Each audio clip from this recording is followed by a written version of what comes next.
ಮನೆ ಮುಂದೆ ಬೆಂಕಿ ಹಾಕ್ತಾರೆ, ಫ್ಲೆಕ್ಸ್ ಸುಟ್ಟಾಕ್ತಾರೆ, ಮನೆ ಒಳಗ್ ನುಗ್ಗಿ ಮನೆ ಮಂದಿನೆಲ್ಲ ಹೊಡೆದು ಭಯ ಹುಟ್ಟಿಸ್ತಾರೆ ಸಾಹೇಬ್ರೆ. ಅದಕ್ಕೇನ್ ಮಾಡಬೇಕು ಅಂತ ಇನ್ಸ್ಪೆಕ್ಟ್ರೆ, ಇದರಲ್ಲಿ ನಮ್ದೇನು ತಪ್ಪಿಲ್ಲ. ತಪ್ಪೆಲ್ಲ ಅವ್ರದೇ ಸರ್. ತಪ್ಪನ್ನ ಇಟ್ಕೊಂಡು ತಪ್ಪಿಲ್ಲ ಅಂತ ಹೇಗೆ ಹೇಳ್ತಾ ಇದ್ದೀರಾ? ನಮ್ಮನೆ ಮೇಲೆ ನಾವೇ ರೌಡಿಗಳನ್ನ ಕಳಿಸಿ ದಾಳಿ ಮಾಡಿಸ್ತೀವಾ? ಸರ್, ಜನಗಳಿಗೆ ಇವ್ರ ಮೇಲೆ ಕರುಣೆ ಬರಲಿ ಅಂತ ಇವರೇ ಯಾಕೆ ಮಾಡಿರಬಾರ್ದು? ನೋಡಿದ್ರ ಸರ್, ಎಲ್ ತಾವು ಸಿಕ್ಬೀಳ್ತೀವೋ ಅಂತ ಹೇಗ್ ನಮ್ಮ ಮೇಲೆ ಅಪವಾದ ಹೊರಿಸ್ತಾ ಇದ್ದಾರೆ ಅಂತ. ಬೇಕಿದ್ರೆ ನಾನೇ ಕಂಪ್ಲೇಂಟ್ ಕೊಡ್ತೀನಿ. ನಮ್ಮ ಮನೆಗೆ ರೌಡಿಗಳನ್ನ ಕಳಿಸಿ ನಮ್ಮ ಮೇಲೇನೆ ಹಲ್ಲೆ ಮಾಡಿಸಿದ್ದಾರೆ. ಇವರನ್ನ ಅರೆಸ್ಟ್ ಮಾಡಿ ಸರ್. ನಾವು ದೂರು ಕೊಡ್ತಾ ಇದ್ದೀವಿ. ನಮ್ಮ ಮನೆ ಮುಂದೆ ಬೆಂಕಿ ಹಾಕಿ ನಮ್ಮ ಮೇಲೆಲ್ಲ ಹಲ್ಲೆ ಮಾಡಕ್ ಪ್ರಯತ್ನ ಮಾಡಿದ್ದಾರೆ. ಇವ್ರನ್ನ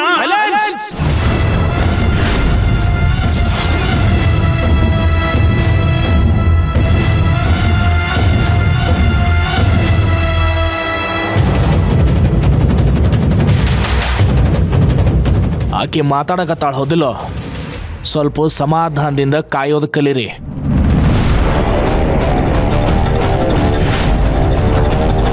ಜ್ಯೋತಿ, ನೀ ಹೇಳುವ. ಸರ್ ಅದು ಜ್ಯೋತಿ, ಒಂದು ನಿಮಿಷ ಇರವ.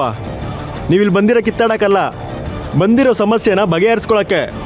ಅದ್ಬಿಟ್ಟು ನೀವೇ ಜಗಳ ಆಡ್ತಿದ್ರೆ ಹೆಂಗವ? ಸರ, ನೀವು ಇವತ್ತು ಹೇಳಕತ್ತೀರಿ, ಆದ್ರೆ ನಾನು ಭಾಳ ದಿವಸದ ಹಿಂದೆ ಇದ್ರ ಬಗ್ಗೆ ಎಚ್ಚರಿಕೆ ಕೊಟ್ಟಿದ್ದೆ.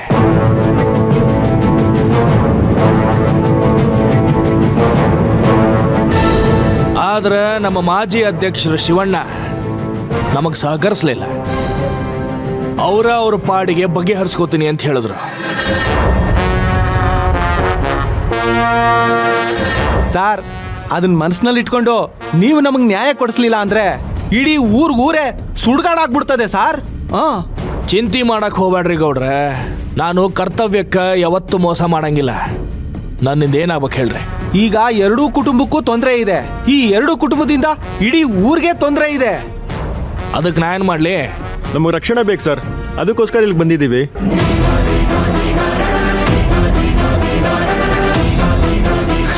ಗೌಡ್ರೆ, ಇಡೀ ಊರಿಗೆ ರಕ್ಷಣೆ ಕೊಡೋಷ್ಟು ಸಿಬ್ಬಂದಿ ನನ್ನ ಪೊಲೀಸ್ ಸ್ಟೇಷನ್ನಾಗ ಇಲ್ರಿ. ಸರ್, ಇಡೀ ಊರಿಗೆ ಬೇಡ ಸರ್, ಈ ಎರಡೂ ಕುಟುಂಬದವ್ರಿಗೆ, ಈ ಎರಡು ಮನೆಗಳಿಗೆ ರಕ್ಷಣೆ ಕೊಟ್ಟರೆ ಅಷ್ಟೇ ಸಾಕು ಸರ್. ನಮಗೆ ಶಿವಣ್ಣ ಅವ್ರ ಕುಟುಂಬದ ಮೇಲೆ ಅಪಾರವಾದ ಗೌರವ ಇದೆ. ಮೊದಲು ಅವ್ರ ಮನೆಗೆ ರಕ್ಷಣೆ ಕೊಡಿ ಸರ್. ಮೊದಲು ಅವ್ರಿಗಂದ್ರೆ ನಮ್ಮ ಮನೆಗೆ ಬೇಡ ಅಂತನಾ? ಕಳ್ಳನ್ಗೆ ಯಾಕೆ ಕಾವಲು ಅಂತ. ಜ್ಯೋತಿ,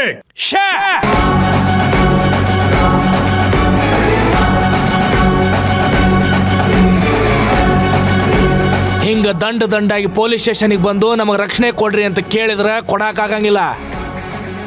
ಎಲೆಕ್ಷನ್ ಮುಗಿಯೋವರೆಗೂ ನಮಗೆ ರಕ್ಷಣೆ ಕೊಡ್ರಿ ಅಂತ ಹೇಳಿ ಲಿಖಿತದಾಗ ಕೊಡ್ರಿ, ಆಮೇಲೆ ಬೇಕಾದ್ರೆ ನೋಡಿದ್ರಾತ. ಶಿವಣ್ಣ, ನಂಜಪ್ಪ, ನಿಮ್ಮ ಮನೆಗೆ ರಕ್ಷಣೆ ಬೇಕು ಅಂತ ಒಂದು ಅರ್ಜಿ ಬರ್ಕೊಡಿ. ಸಾಹೇಬ್ರು ರಕ್ಷಣೆ ಕೊಡ್ತಾರೆ. ಜ್ಯೋತಿ, ಕಂಪ್ಲೇಂಟ್ ಕೊಡೋದಕ್ಕಿಂತ ನೀನ್ ನಾಮಿನೇಷನ್ ಇಲ್ಲ ಮಾವ, ನಾಮಿನೇಷನ್ ಬೇಕಿದ್ರೆ ಅವರೇ ವಾಪಸ್ ತಗೊಳ್ಳಿ. ನಾನು ಕಂಪ್ಲೇಂಟ್ ಬರ್ದು ಕೊಡ್ತೀನಿ.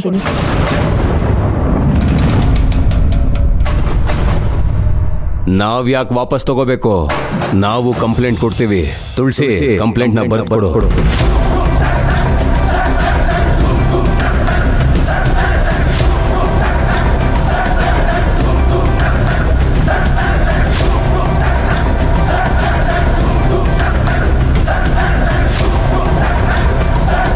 ತುಳಸಿ, ಬರೆದು ಕೊಡು ಒಂದೇ.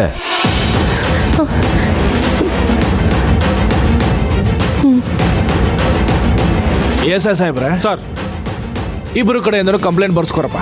ಓಕೆ ಸರ್, ಬನ್ನಿ ಮೇಡಮ್.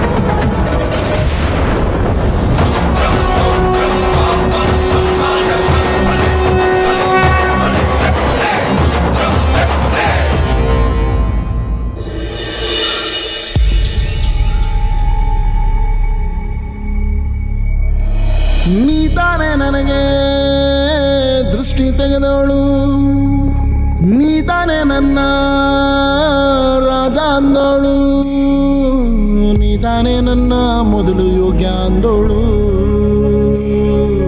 ಸಾಕಮ್ಮ ಓ ಸಾಕಮ್ಮ. ಎದ್ದೇಳಜ್ಜಿ, ಹೇಳಜ್ಜಿ, ಕಣ್ಬಿಡಜ್ಜಿ. ನೋಡು, ನಿನ್ನ ಈ ರೀತಿ ನೋಡೋದಕ್ಕೆ ನನ್ನಿಂದ ಆಗ್ತಿಲ್ಲ ಅಜ್ಜಿ. ಎದ್ದೇಳಜ್ಜಿ, ಮಾತಾಡಜ್ಜಿ. ನನಗೆ ಗೊತ್ತಜ್ಜಿ, ನನ್ನ ಮಾತು ನಿನಗೆ ಕೇಳಿಸ್ತಾ ಇದೆ ಅಂತ ನನಗೆ ಚೆನ್ನಾಗಿ ಗೊತ್ತಿದೆ. ನೋಡಜ್ಜಿ, ನೋಡು, ಈ ಹಾಲು ತಗೋ ಅಜ್ಜಿ. ಈ ಹಾಲು ಕುಡಿದ್ರೆ ನಿನಗೆ ಶಕ್ತಿ ಬರುತ್ತೆ. ಆಗ ನೀನು ಎದ್ದೇಳ್ತೀಯ, ನನ್ನ ಜೊತೆ ಮಾತಾಡ್ತೀಯ. ತಗೋ ಅಜ್ಜಿ, ಕುಡಿ ಅಜ್ಜಿ. ನಿನ್ನ ಹೊಟ್ಟೆಲಿ ಹುಟ್ಟದೆ ಇದ್ರೆ ಏನಾಯ್ತು, ಬಂದು ಬೆಳಗಾನ ಆಗದೆ ಹೋದ್ರೆ ಏನಾಯ್ತು. ಅಜ್ಜಿ, ದಯವಿಟ್ಟು ಕುಡಿ ಅಜ್ಜಿ. ನೀರಿರೋ ತಾಯೆಲ್ಲ ಅಳಬೇಕು, ತಗೋ ಅಜ್ಜಿ. ನಿನಗಾಗಿ ನಾ ಅಳಬೇಕು. ಸಾಕಮ್ಮ ಸಾಕಮ್ಮ ಸಾಕಮ್ಮ.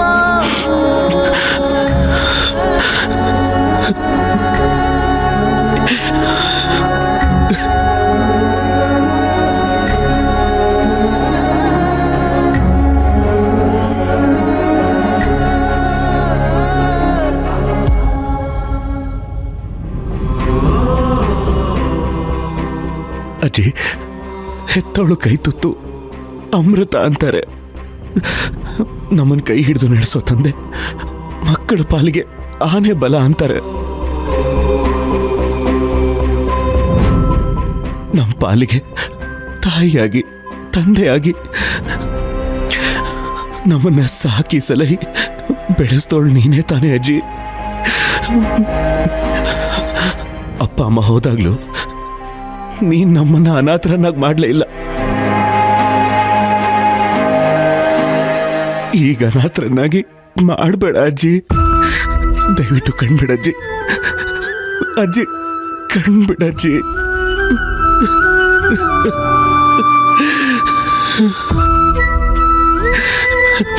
ಹೆತ್ತೋಳ್ನ ಈ ಸಮಾಜ ತಾಯಿ ಏನಂತೆ, ಆದ್ರೆ ಪ್ರೀತಿ ಮಮತೆ ಕೊಡೋ ಪ್ರತಿ ಹೆಣ್ಣು ತಾಯಿನೇ ತಾನೆ. ಅಲ್ಲಿಗೆ ನೀನು ನನ್ನ ತಾಯಿನೇ ತಾನೆ.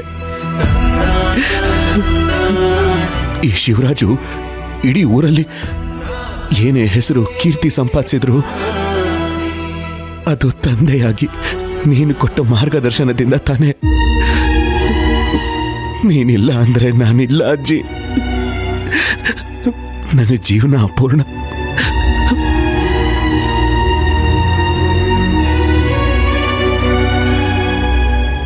ನೀನು ನಮ್ಮ ಈ ಎರಡು ಕುಟುಂಬದ ಕೊಂಡಿ ಅಜ್ಜಿ.